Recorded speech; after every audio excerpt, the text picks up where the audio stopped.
In my book, Divine Union in 14 Days, I give you 14 tangible, intentional steps that you can take as a divine feminine to call in your divine masculine king daddy. Yes, it is all in your power. You have all the power within you to make it happen, to call in your king daddy, to stop dealing with dusties and situationships and avoidant, emotionally unavailable men. You want a healed man that can stand 10 toes down to your divinity and just level you up even more than you already are in your own divine femininity. And if you feel the call, then my book is for you. In the meantime, I'm reading you a few chapters out of my book. What I don't read to you, though, is the counterpart connections.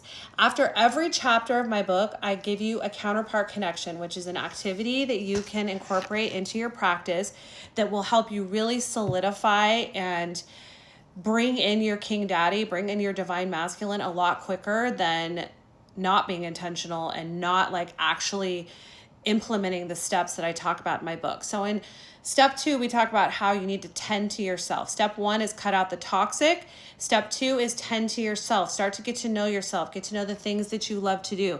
And as you do that, and as you prioritize yourself and the things that you want to do and the things you want to accomplish, you'll start to fall in love with yourself. You'll start to recognize what a well-rounded person you are, what a unique person that you are. So the counterpart connection to chapter 2, I just want to share it because I think it's so important for anybody that's trying to like come home to themselves.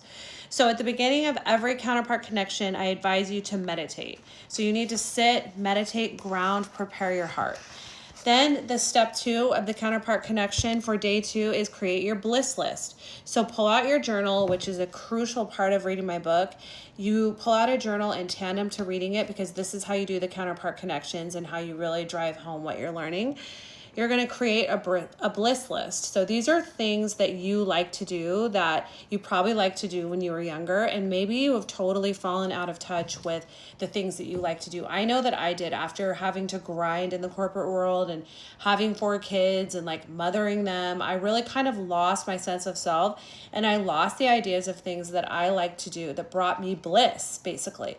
And so I did it this way. I pulled out my journal, and after I meditated, I did a stream of conscious list, which means you're not thinking about it. You're not over analyzing what you write down. You're just kind of scribbling it down as it comes to you. And don't like judge the things that come up. Like it could be something that you and the judgmental parts of you want to deem silly. Maybe somebody told you when you were younger that like doodling is silly, or wanting to make candles is silly, or it's a waste of your time to do art.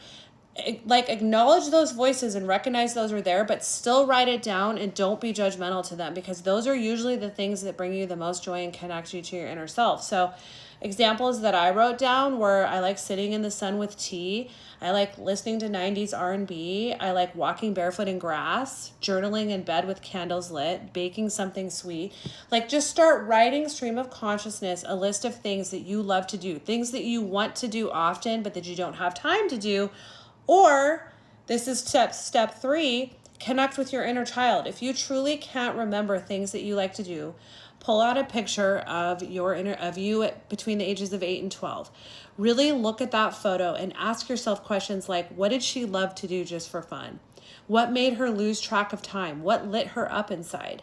And then in your journal, write down any memories, feelings, or images that come up when you connect with your inner child. Because usually the things that we liked to do as a child are still the same things that we want to do as an adult.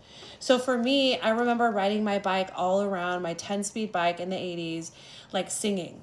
And that was something that I loved to do. And I could easily judge that as an adult and be like, well, yeah, of course you loved riding your bike. Your parents kicked you out of the house until the streetlights came on and you had to ride your bike to have any mobility or freedom.